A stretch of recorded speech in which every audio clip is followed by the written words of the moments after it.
Merci Monsieur le Président, mes chers collègues, ma chère collègue Éméoud, j'avais envie de dire, cette majorité régionale, c'est un peu comme la Samaritaine. C'est vrai qu'on y trouve de tout. Je le crains d'ailleurs souvent à l'économie des idées.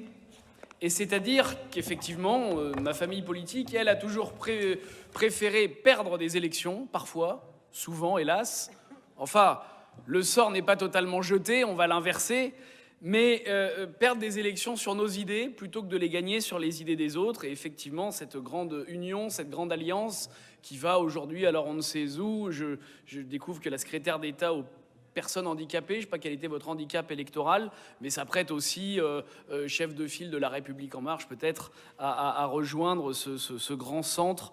Mais ce dossier du massif alpin, et j'ai beaucoup de respect pour les élus alpins, parce que je sais quel est leur engagement dans ces territoires, qui étaient, c'est vrai, jusqu'ici très oubliés des politiques publiques, y compris des politiques régionales. Et je sais que l'exécutif s'est astreint une discipline qui était d'essayer de travailler un peu mieux à l'équité territoriale. Pas totalement, et vous connaissez notre désaccord sur la métropolisation, sur le fait de mettre l'essentiel des financements sur Marseille, Toulon, Nice. Mais ici, dans ce dossier, il est nécessaire, et c'est très juste et très bon, d'adapter le programme, et bien de relever les taux de financement, puisque c'est ce qui nous est proposé, et puis de verser des avances, parce que l'économie de montagne, nos stations, les organismes publics comme les entreprises privées souffrent d'une situation sanitaire qui n'est pas que l'apanage ou la faute ou la responsabilité, Monsieur le Président, du ministère de la Santé.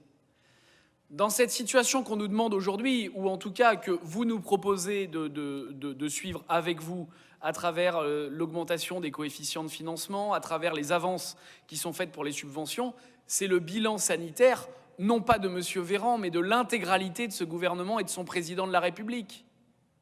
Regardons ce qui se passe, et le président Muselier l'a dit tout à l'heure.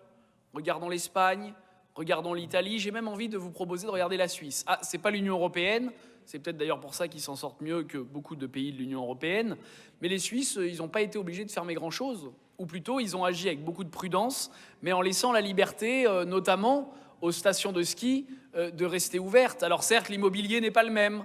Les Suisses sont plutôt dans de la pratique en station, dans des chalets, alors que nous, dans les stations, il y a aussi beaucoup d'ensembles immobiliers, d'immeubles, et qui, hélas, mettent trop de proximité. Mais est-ce qu'on n'est pas aujourd'hui en train de se dire qu'on règle les problèmes directement et uniquement causés par un État qui a été totalement déficient dans la gestion de la crise pour nos stations? Si on avait laissé les remontées mécaniques ouvertes, eh bien les gens qui aujourd'hui vont dans les stations ne se regrouperaient pas inutilement parce qu'ils n'ont plus que ça à faire pour se retrouver, boire des coups, essayer de partager un repas, parce qu'ils ne peuvent pas aller skier normalement.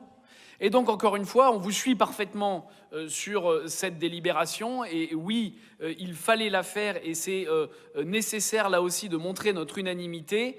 Mais enfin, quand même, là aussi, et Monsieur Muselier, vous nous expliquiez que ce qu'a fait Louis Alliot, c'était pas bien, parce qu'il ne faut pas forcer, essayer de forcer la loi, d'ouvrir des musées, alors que la règle, c'est interdiction.